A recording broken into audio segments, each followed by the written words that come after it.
senga I lo suafa le sili ese. Ia tau atu e tae ao lo walofa. Ia tau atu fo I le pō lo whamaoni.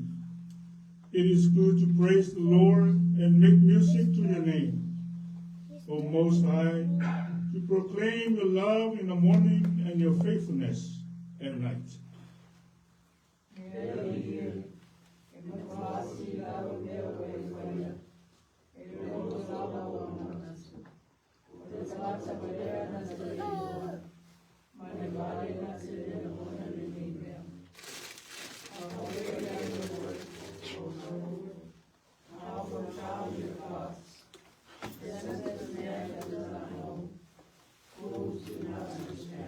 Tātou whaitau whakasi.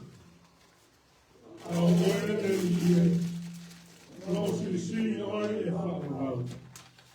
Tupu olo ola le tangata mi o tonu e pei o le pama. Tupu tele e pei o le arasi I le apanona. E o toina I le whale o le lihi. Tupu olo ola I la tau I lo toa o lo tātou o tua. But you, O Lord, are exalted forever. The righteous will flourish like a palm tree. We will grow like a cedar of Lebanon. Enter in the house of the Lord.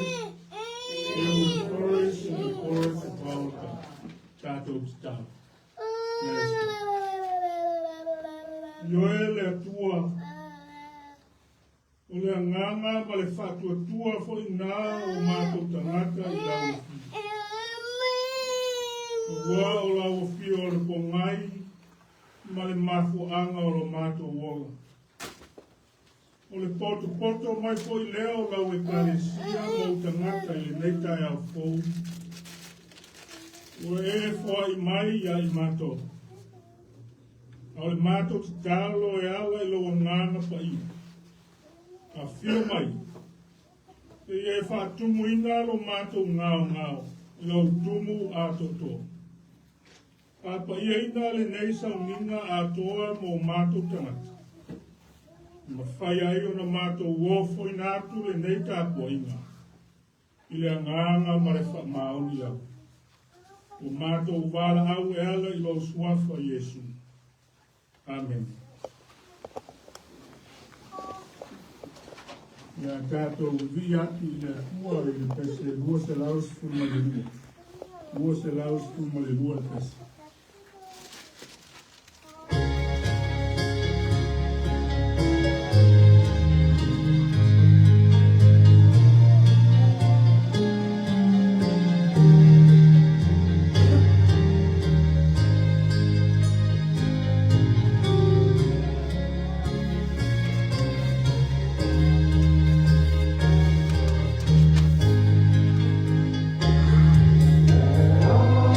So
pa ia au tātou tu. Nā maua mai lea le tusia ne mia. Wana uta upu mua. Ma mata le whaitau mai le whai upu mua. E wha uma lea mata upu. Na wha wau leo le tātou whaitau i le mata upu e lua. E wha angata mai le whai upu sifuru. Le mia ka upu mua. Mata le whaitau mai le whai mua. E wha uma lea mata upu o na wha wau lea o le tātou whaitau le mata upu e lua.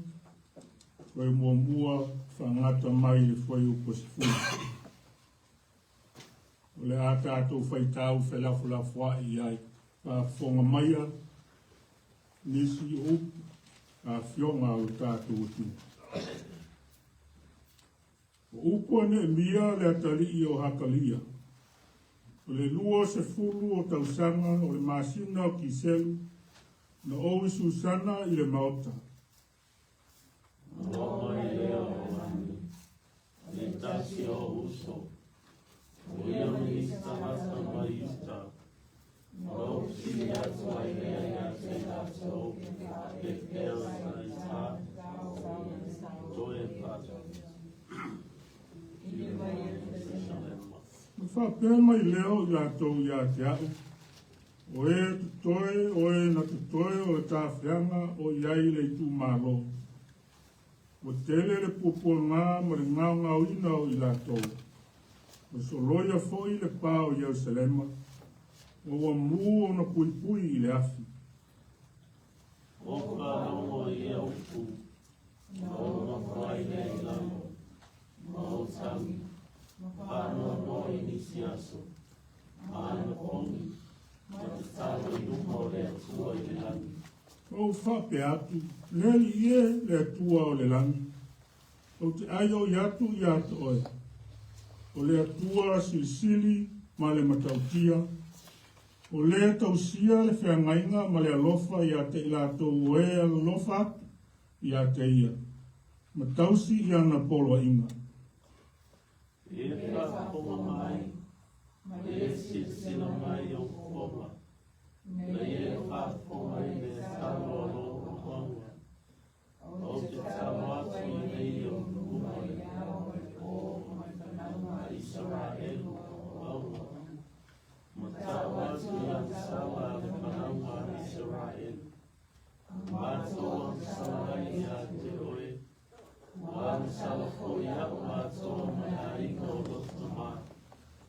Ua mātou wanga le anga lawa i atu oe. Ua mātou le tausi polo inga, ma tu la fono, ma whamasinonga, na e polo ai mai ai i a mose lau o onga. Te ai atu i a te oe, e matua le ationga na e polo ai mai ai a mose o onga. O hapea mai, a o tō sala, o te whata pia te ina o tō inu. Ai an whai tau te liu mai a te au. Ma tausi au polo inga, o o tau whaia, e ui lava ina tulia o tau i tulu inga o le langi. O le langi. O te whaapoto mai ai a te ila tau. Na au maia ila tau i le mea o filifilia ea ue tu ai lo i moa.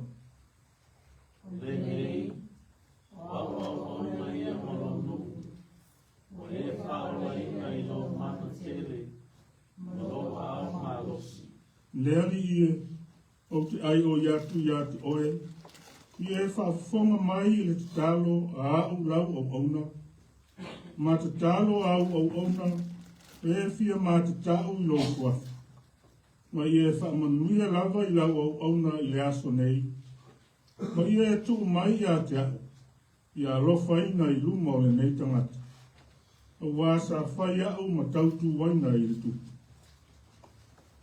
Masina ni sani, o e lua se pulu o tau sanga o alu te tupu, o e ona loma le waina, loma le koi le waina ma avasi i tupu, e lei mata pano no koi au i luma.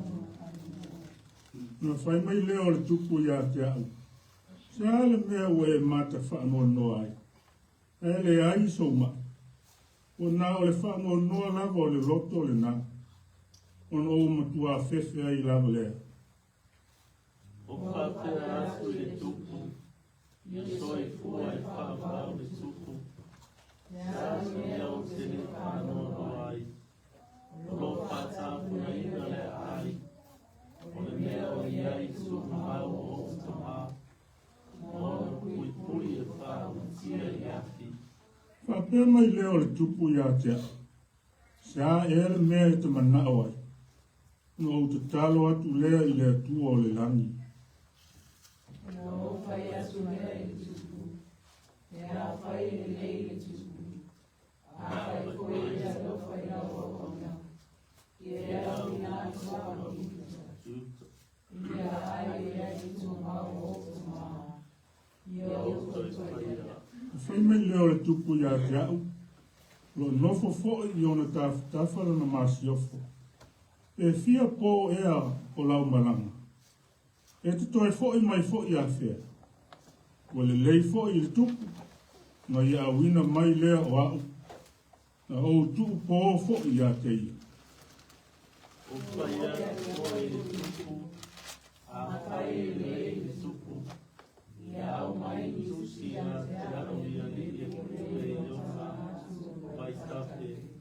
Ia lato mo i atu ia te aro se ia o iuta.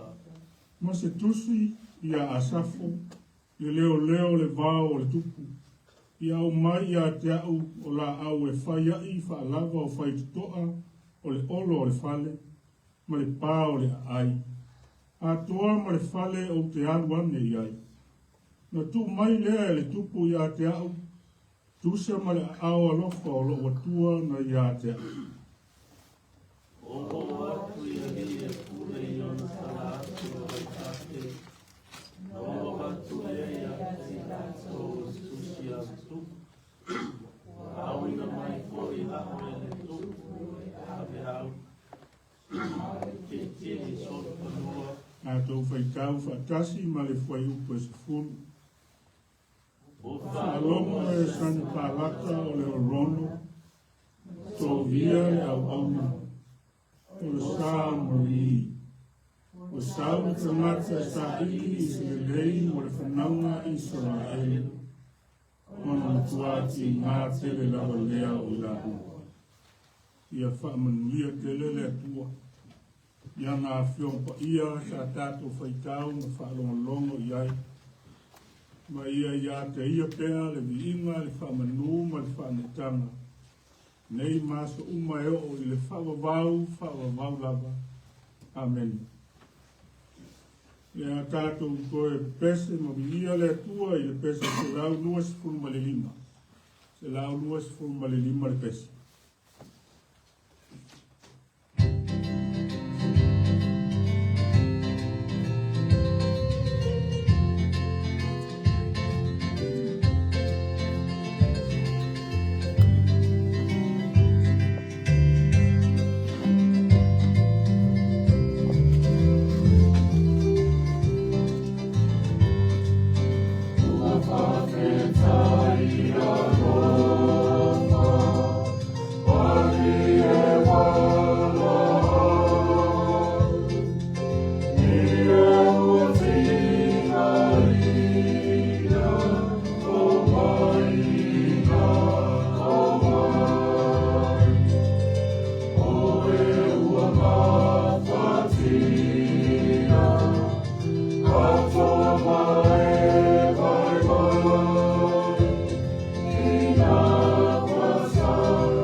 tātou ifo mwhamaulalo I lunga o le atua.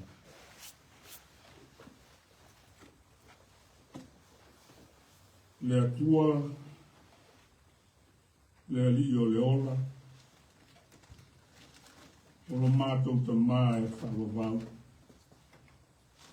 O le atua o le langi ma le langi. O le au mea uma, o lou lava mātai sau ma lau pule au na whai ai ia mea uma. Ia o mai foi, ia whai na tā ma pōpō ngā, ma le nutimomoia, o lo mātou wola ma le soifuanga.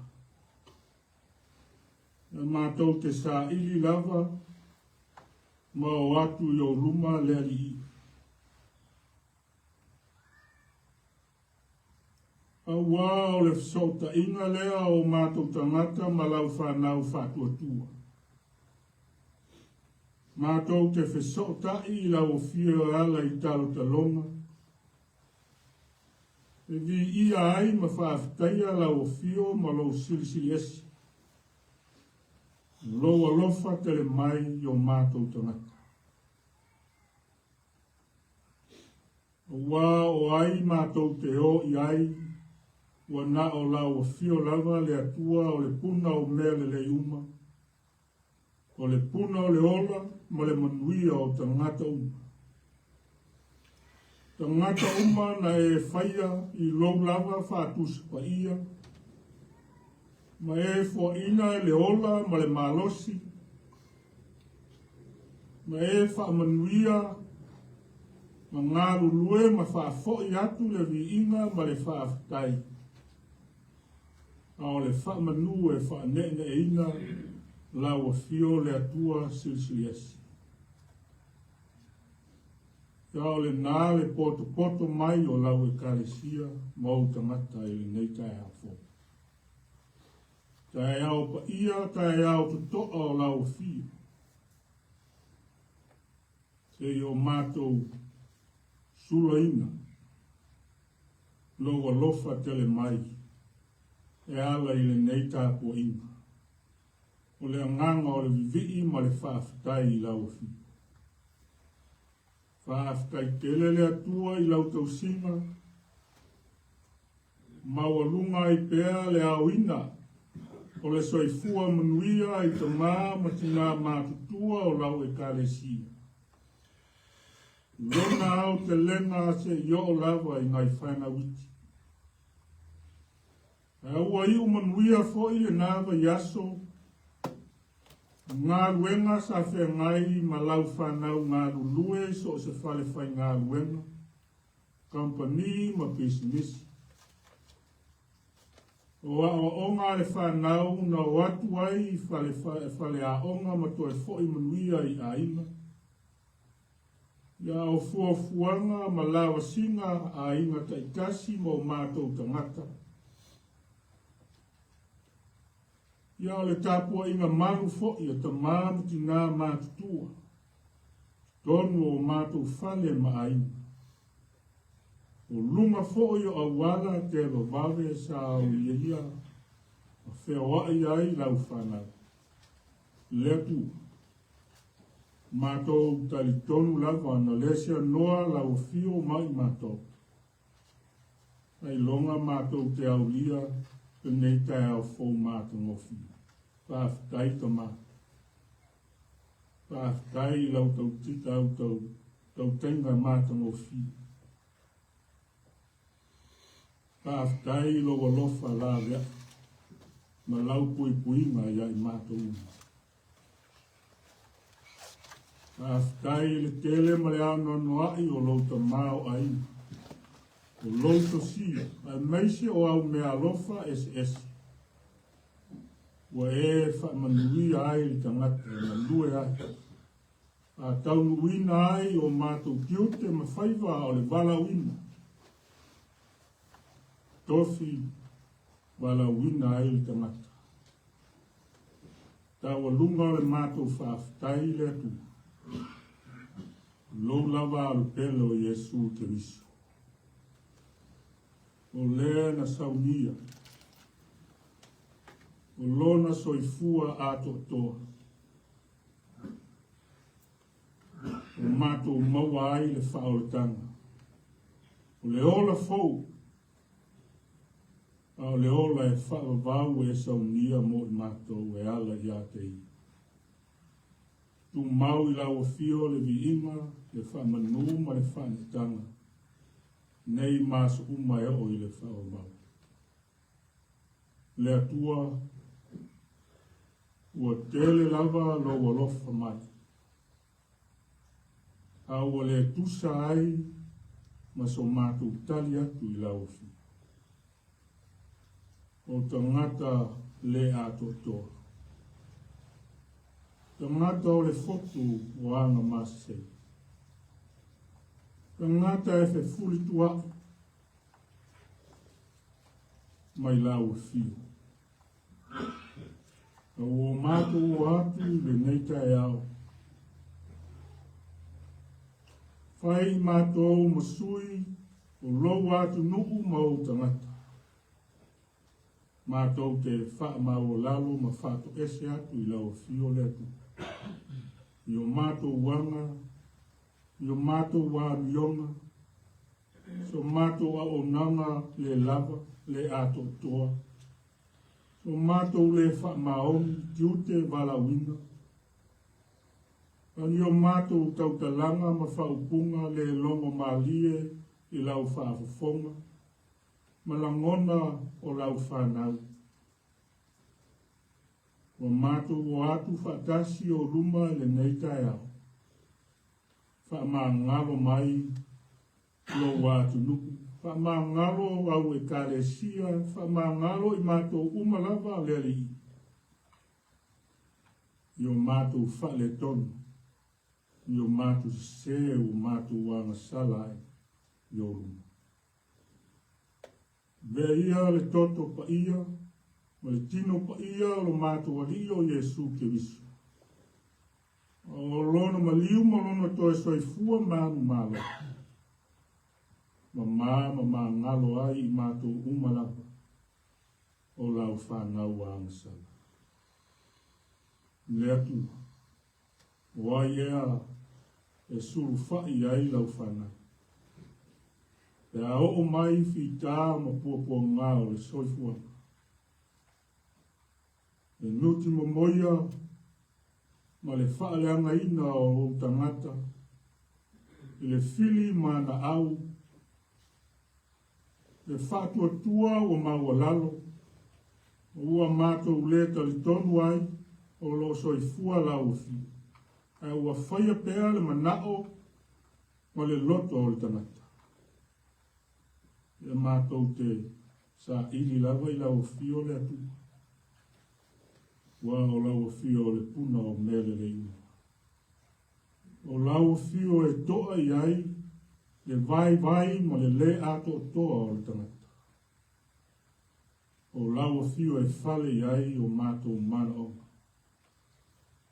O wa o lau fio le atua o le alofa fua ma le alofa muti vai. Mātou o atu I o ruma. Te e whamanuia mai lau e kāresia nei. Whamanuia lau ngā ruenga nei. O lo mātou tau ma whai pēa e atiae ma whaolo la ina lau tala le lei I a Yesu Keriso. A le au noa lava ma lau fi. Mātou te le ma whaia se mea le ri. E e an le lei au o ona ngā rue o lau e kāresia. Pa mā mtina mātutua. Tuku langa tala vau. Au o ona o a fionga I ti a kono. Ma lātou taito o lua. E māwhutanga a tina. O I mātou uma. I ofo I nā tu pēa le soifua ma le ona. Au auna ai. Whaia au whi au malau ngā ruenga neri. E whamanuia ia I lātou. a fu loa le soifua i maua le malosi le tino. Ia e whaasili lava le malosi le anganga. Na o aso o tutoe o le soifuanga e au ngai pēr. Ma tau tua lau fio le atua e ala i lau fe au ma lau ngāi. Whamanuia i ainga. O matu ainga ma le ati na inga i tono ne atu nu esi. A lofangia le atua ma whamanuia i ngā ruenga. O lato ngā rulue ai. O ai le malosi le ata mai. Leo lo lato soifua a wā tiute ma whaiva. Ngā ruenga o ngā rulue ai mo le ati na ina o ainga ma whanau. Whamanuia la o fi. Au me alofa sili ia e maua mai ai manuia. E atia e ai o mātu ainga e tonu o nei atu. Lo famia fo i la tou o lo tau sa ngā ruenga. So swani tau mwhaina. Whamanuia le atua. Whanau o le nei e karesi. Mātou whanau o lo tu inatu pēr i o luma. No lato soifua. Titi o lo tupu ai. Ia mo lo lato wola o ina i tonu o a oma. E pui tausi lo lato soifua ma whapu poto ina i lato. Kamanuia lo lato luma na i mo hata e au le. Kamanuia la lao le nei e kalesia. E mafutanga i ngā. E mafutanga i a kone. Le mafutanga au tala vou le au whaipese. Whapea lam au tala lau o ngā sasai. E soswani ma whamanuia mai le i. Ni a tupu maola pea lau fe au ma lau ngā rua. Mana tua i lo mātou te talo ma le alofa. Nau whanau o lo mawhatia pea. Ti ngā inga o no mai. Wha mai o le soifuanga ma mai tu mau o le nei o langa. Mātou te talo i ai au whaamianga i waila au ma fuala au.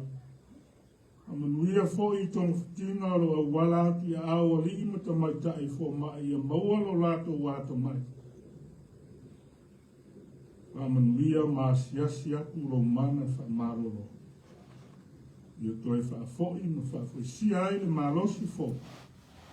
E ola e mai o tangata mawhati.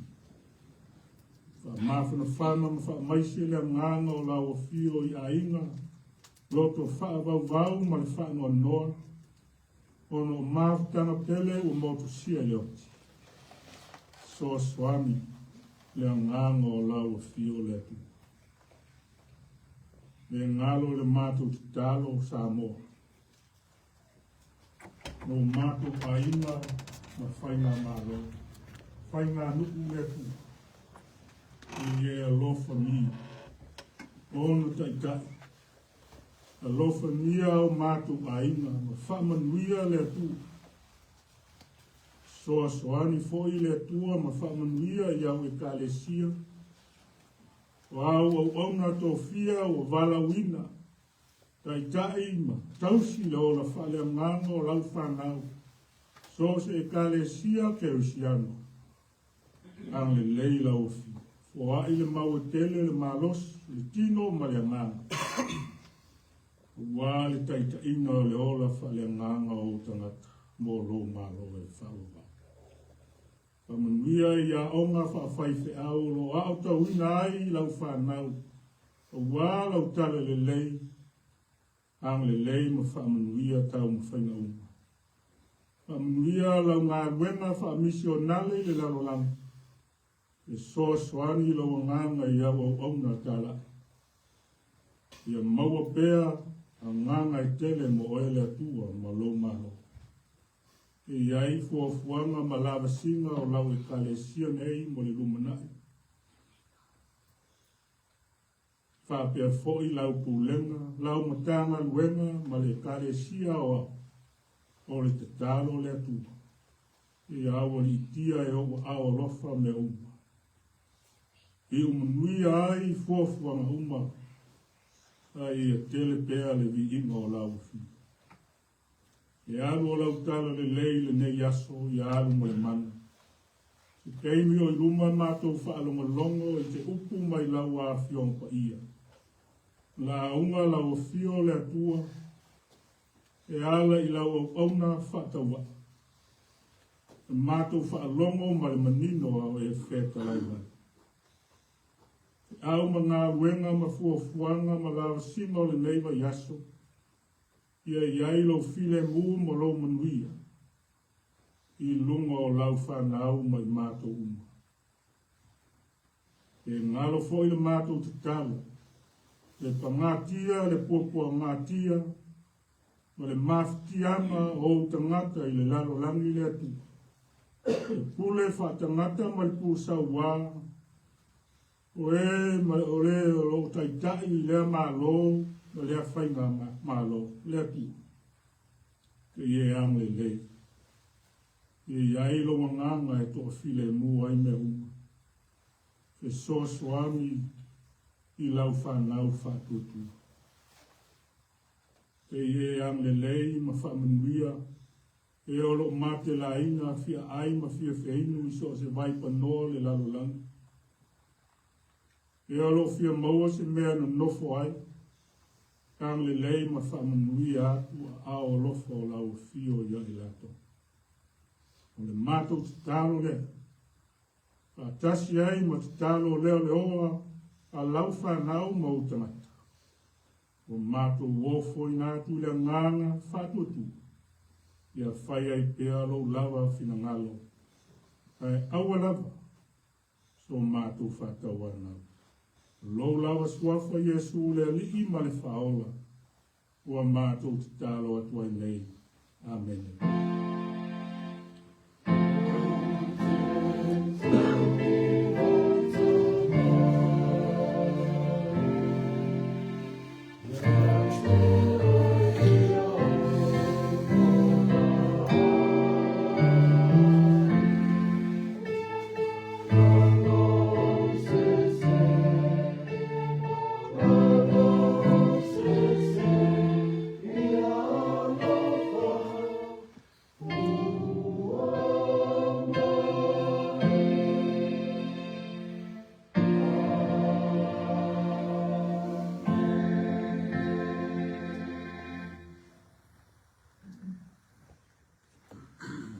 Se faz fogo a todo dia tuai le tu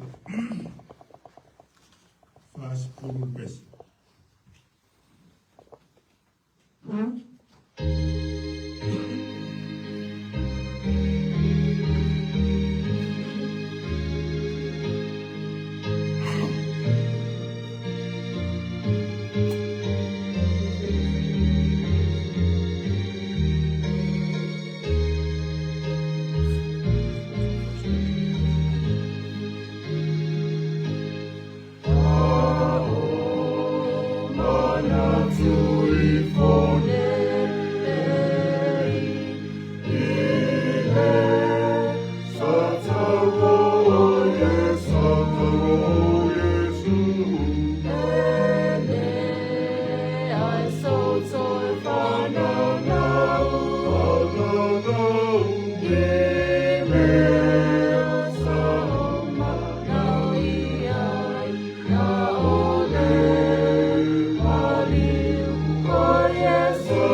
tangata lo mātou tu. Whakaitele I lo susia, we whamanuia ai o mātou aina. E le whatusalia ma le whaai sirisiri na e saumia, e ala I lo lava aro kelo o Yesu Kirisu. Ai tau lava o se mea I longa ai, lo mātou fia whai tau langa pēra, ma ngāru nue, mo lau fi au ma lau ngāru. Se e whapa ia maia le nei, o ai, tātasi ai, mo mātou tangata. O mātou te tālo e ala I lo suafa Yesu. Amen.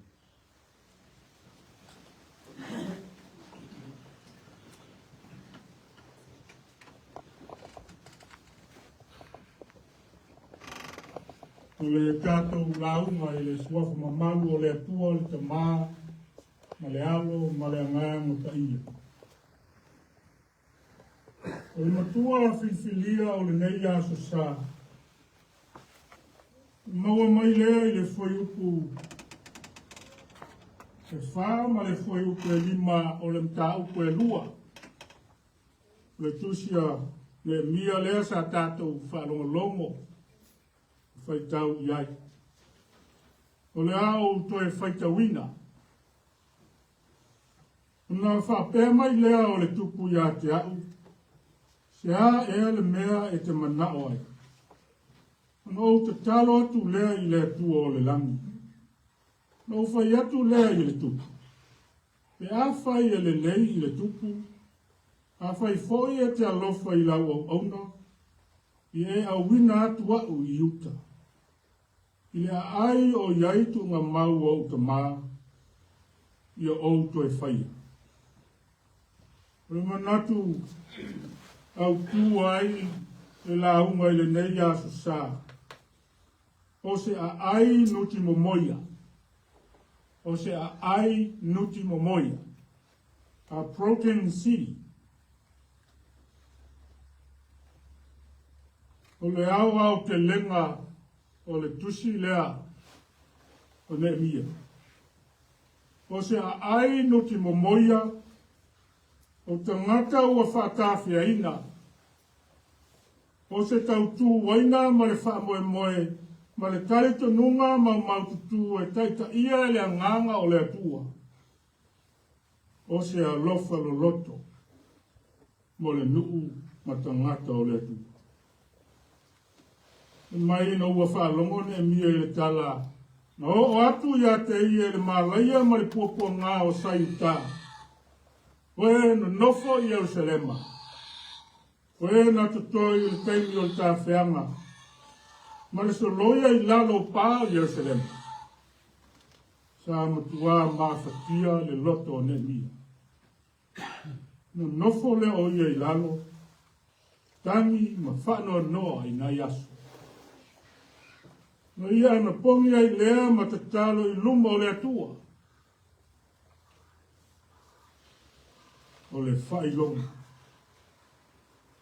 A lafo tuina oe ma'u. I whano noanga ma whalongona le mautonu. Ia te talo I le atua. E a mata mea uma I te talo. Ma whaawau I le te talo. O le whaiupu e lima e o I le whaiupu e sfumula tasi. E mta upu lea mua ne mi. O le te talo a tole na ne mia I le atua. E le whaatasi o te talo ne mi. Ai ua ia te talo I le au ma le po. Mo le whanaunga Israel. Nā olo le whaiupu e ono. Mua. Ma te talo ne mia e whailoa winga o le atua. O ai le atua. O le atua o le langi. O le atua silisili ma le matautia. O le atua. O le tausia lana whiangainga. Ma le alofa wha maoni ma e alolofa I a te ia. Tausi I ana polo ina. O le te talo e tau wangsala. A lona nuu ma o tangata. O ia ma lona ainga, ma le ainga o lona tangata. Ana tua e le mia, e forfolanga le tua e le. Forfola e le tua. A o tau anga sala, o le a whaata te a peina o tau inu wese. E ala tau le whamao. A whai la tau ki toi fo yatu i a te ia. Ma usi tai i ana polo ina. Wana ia wha poto ina lea o i la tau. Le nofoanga na ia whiwhiri. Mo i la tau. Tu i ai lona suafa i. Murumuri ake. Nā te talo ne mia, mole manuia. Nā te talo ne mia, mole manuia i lumo le tupu. Nā manao ne mia e whaise mea e whaavai i tala na watu e winga i pile tūlanga o Yerusalema. Manao i lawa noa. O lona soifua fia ofo i natu e whai ai le ngā gwenga. Mole li. Ia whao ngā o ia e leri. E whai le ngā gwenga mole. O lana te talo ia alofa mia e le atua. O ia i lumo le tupu. Ia muni. Whai ule mta mua i se whamtalanga tau. E winga i ane mia. Ne mia o se tautu waina i le tupu. O le tautu waina o ia a le tupu o Persia. Susana i le maota. O ia o se whaufautua whaatua tuaina. Mo le tupu. E le i masa lo salo lava. Lona wha maoni i le tupu. Ina ua tuina atu e tupu ia me mia. Le whaatanganga. To e fo iai i Jerusalema. Wa aia ngā ruenga to e whausi. Na ia tāru sanga monitusi kovana. Kovana o le aui atu iai. Nana whai ngā malanga i Jerusalema. Ina manatu ma le ai ngā ne mia. Nā ta lia le tupu lana tāru sanga. O wāsa i ona lunga le awa lofa o lana ati. Anga lue fina ngalo le atu. Aua le whaatuai e o le atu mo le mani. O le atu e saunia so se ala mo le tangata whaatuatua. Whaalango lango i ati. Tawhia fiane e mia. Ile iai o taitai au. Ave au. Au e ti e sol whanua. I la tau na au na atu e tupu e mamoli, ma le saonga le muna e mia i Jerusalema. A ole fisiki. Ai si a na tā ua ai. Ai si a e tā ua ai le toi whausia o pāo i Jerusalema. Why was it important to rebuild the walls of Jerusalem? O le toe whausi o pāo i Jerusalema. O le toe whaalia ai le whaamanianga le atua i ontanga. The rebuilding of Jerusalem's walls show God's blessing upon his people again. O le toe whausi o pāo i Jerusalema o se whailonga tā ua lea i fili o Israel. Wana whaalia a mamianga le atua i longa nu. Ia o le whailonga fo i lea i fili o Israel. Whaalia ai le awai whatasi o le atua. O ontamata. Inoa tau nuune lia i uta. Tua le fia sane palata.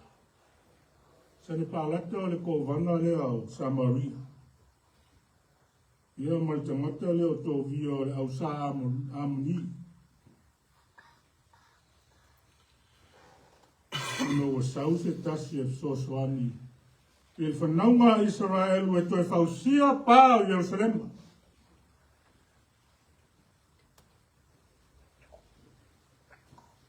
So se ngā ruenga lava a le atu.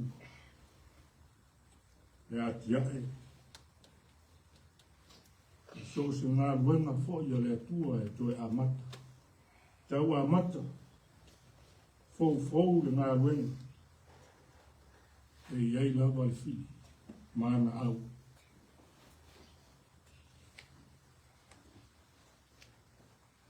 Nā te tau mawhai e ta lepe. I lalo le fausia ina o le ngā ruenga. A pēnā. E wingo le tala le. La tau te lei mana na o e toi foi mai le tā whianga. Ku lea le lau le ele ma wha ma tauina. No lato tu langa saunga le mu. God gives success. Le au mai le atua le manuia. Nehemiah shows us 3 amazing pictures. After hearing the news regarding Jerusalem, he prepares with prayer. His prayer leads to action, and then he looks for God's good hand to give him success. Nehemiah's story foreshadows the work of Jesus in the world. He came to remove our shame because we are broken down because of our sin. Le kalesia, le whanau o le atua. Au mai e le tala i ane mia, le tāua o le tatalo mo le manuia. Na lue mo le manuia, ta ili ma vava ai mo le manuia. Tau le tatu a mata i le tatalo. Ma wha wau i le tatalo. Wae na o le alofa tu noa, ma le au le lei au malosi o le atua. Tātou te manui ai. Ia tātou ngā lue mo le. Ia tātou taulai le tātou waai. Tātou waai le ata o le tātou whaolo o Yesu. Ngā tamia le tala i ane mia. Ngā ruenga Yesu le lalolani. Ngā whio mai o ia. Awe ese lo tātou māsiasi. Ono lo tātou mālepelepe. Ono o tātou wansala.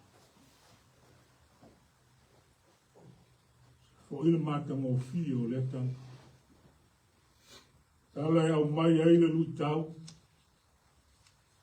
Mo so se ainga, so se e kalesia. O lo tau a mata ma o lo ngā lue pēr.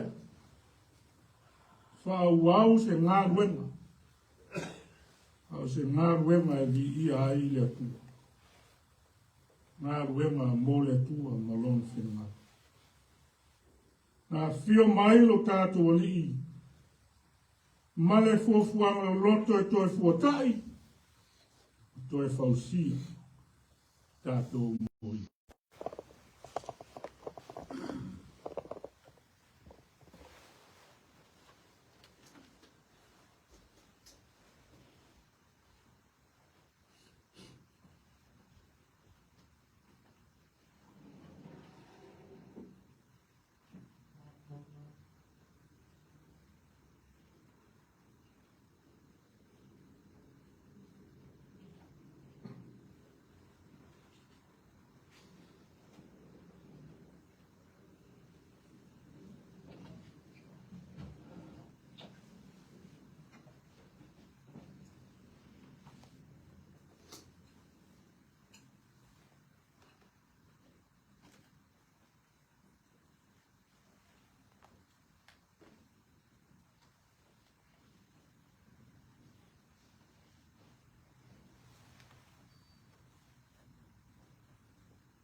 sia pele ono le li.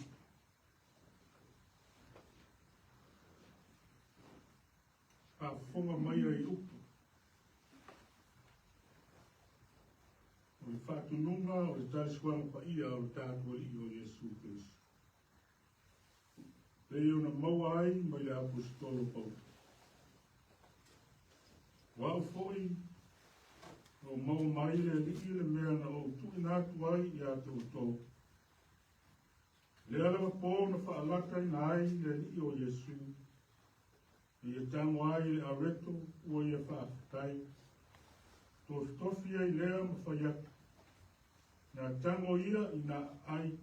O tino le nei o tofi masui o to. I o tō whaia le nei mea ma whamanitunga i ata. I e whapea fo i le ipu i na o uma na ai o whapea atu. Le ipu le nei o le whangai ma fau lea i lo toto. I o tō whaia le nei mea ma whamanitunga i ata au i aso uma. Tau te whainu ai. Ua o aso uma tau te ai le nei a reto. Ma whainu i le nei. Tau te whai loa tuai ma li o le li. Te ia whio mai hoi. O ia tātou te tāu. Lea tua pa i ae. Ano mātou wangangaia lo lao ai pa i.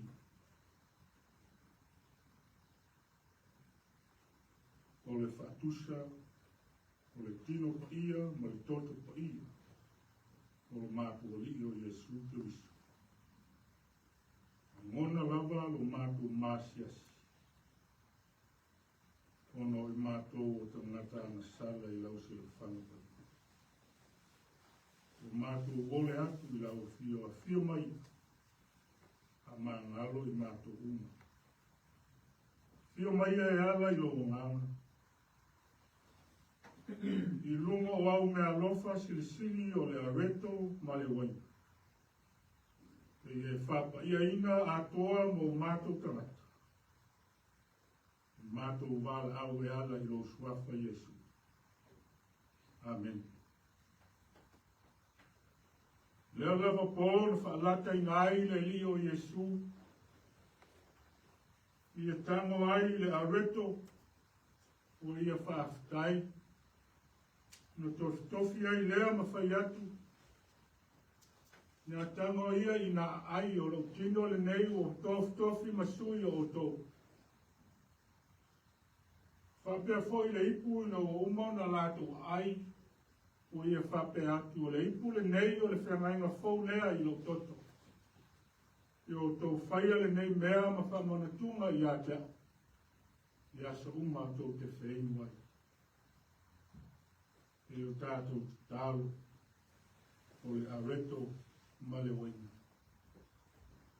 Iesu te risoe le ali o le ola. O le whaaf tai le lava o tamata i ori. Wao lau o fio na ofo ina mai lo soifua ato toa. O lau tino na whaamomomo ina, ma lau toto na whaamalingi. Ne ia mā ngalo o tangata amasala. Tu mau i lau fio le biima le whamanu ma le whaanetanga. Nei maso uma e o i le whaababa. Whaaftai tele Iesu o mātou tamara. Amen.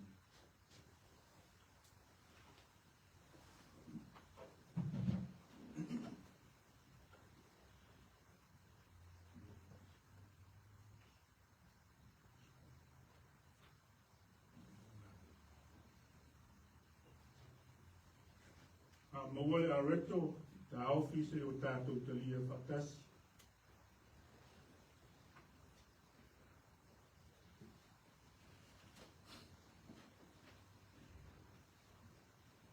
Mai tātou pese.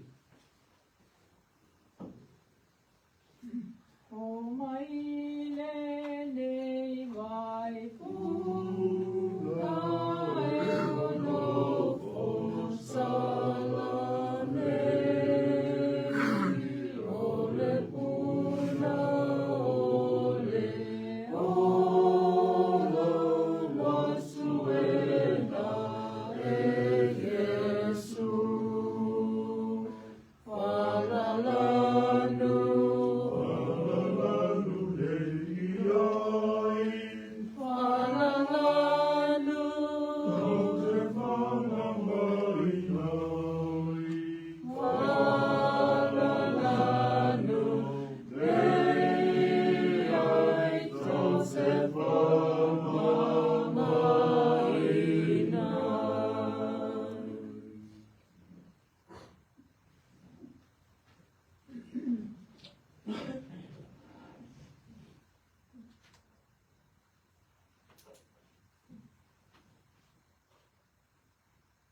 tino pa ia o tātou i.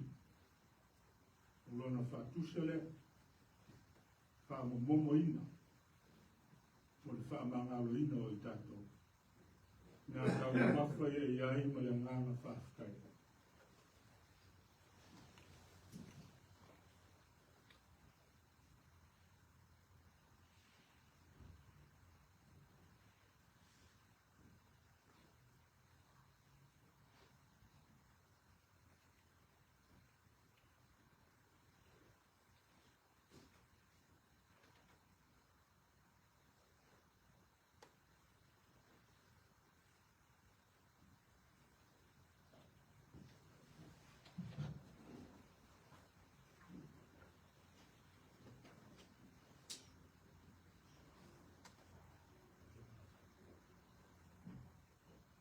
Maole waina ta ofi se o tātou talia whātasi.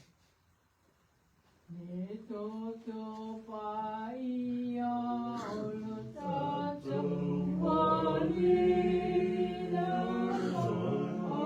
amaria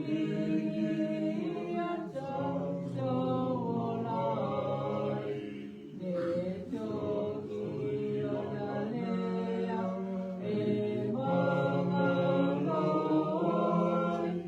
ai tātou atau ia sau iluga.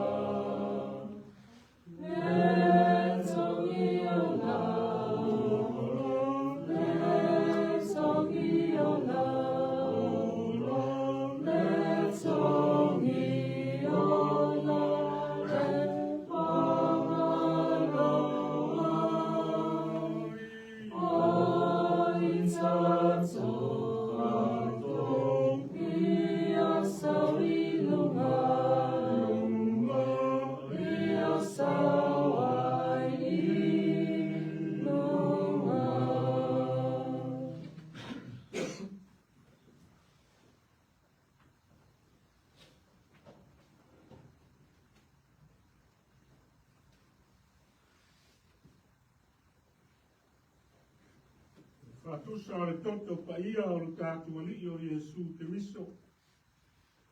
Wha malingi ina mo le wha mangalo ina o tātua wangsalo. Ngā whainu ia iai ma le nganga whaafitai.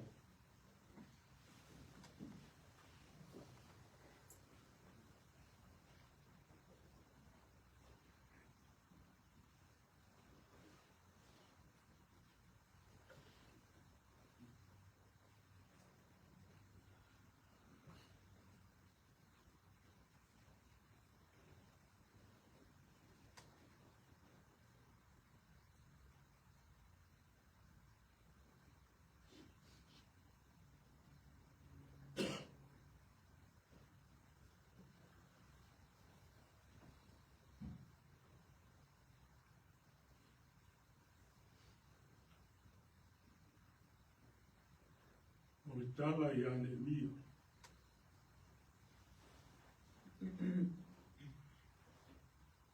O le tala o le atua.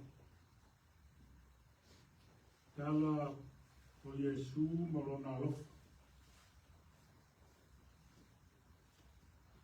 O le alofa i on tangata. O le tala o le nuu, o le ai nutimomoia. Whapena ngā wenga ma le saunga a Iesu te miso. Mo lou whaoleina, ma lou whaoleina. E lea li ua lawa lona nofo li pa ia, a lona ma maru. E a fio mai ma nutimomoia, lona soifua. Na ia ola oe ma le lalo lami a masala. Se atua matua alofa no tātou atu. Ia tātou tōre whausia e Iesu no tātou ola. Ia tātou atu. Nā ola e whao mau, e ala i lo tātou whātua tu. Kālesia, a o mai whita ma whainatā,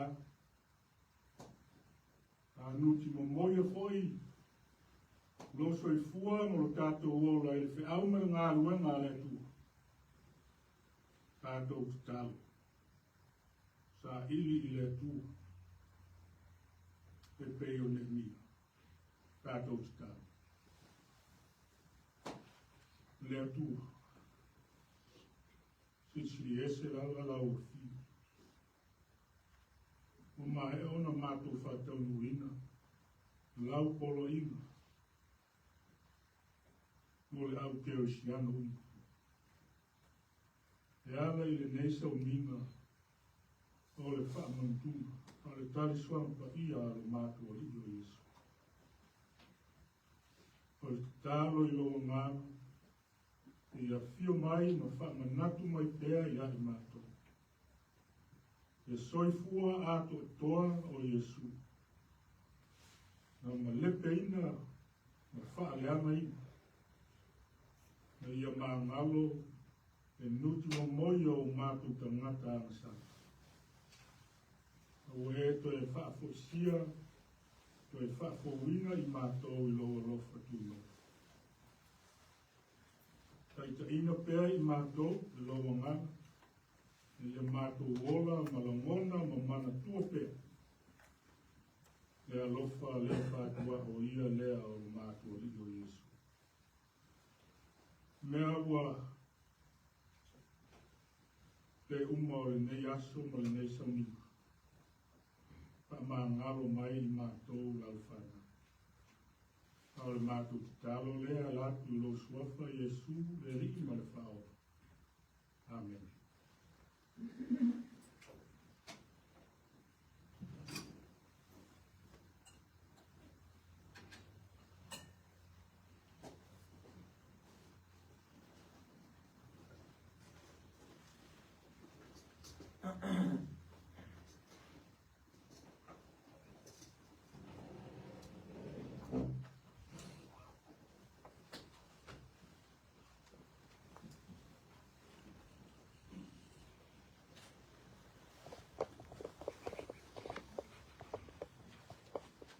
La tātou vi atu i le tua i le pese limas pu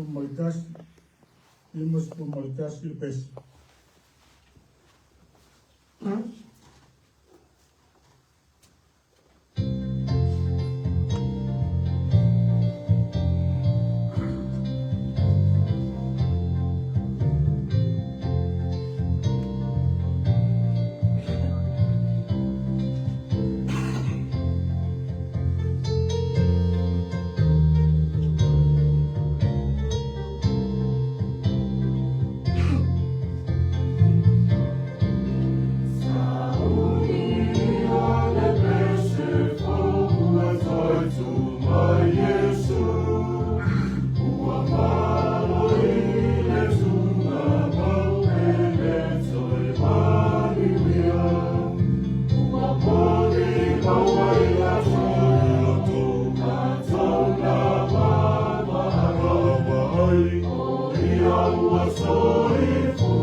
To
Bye.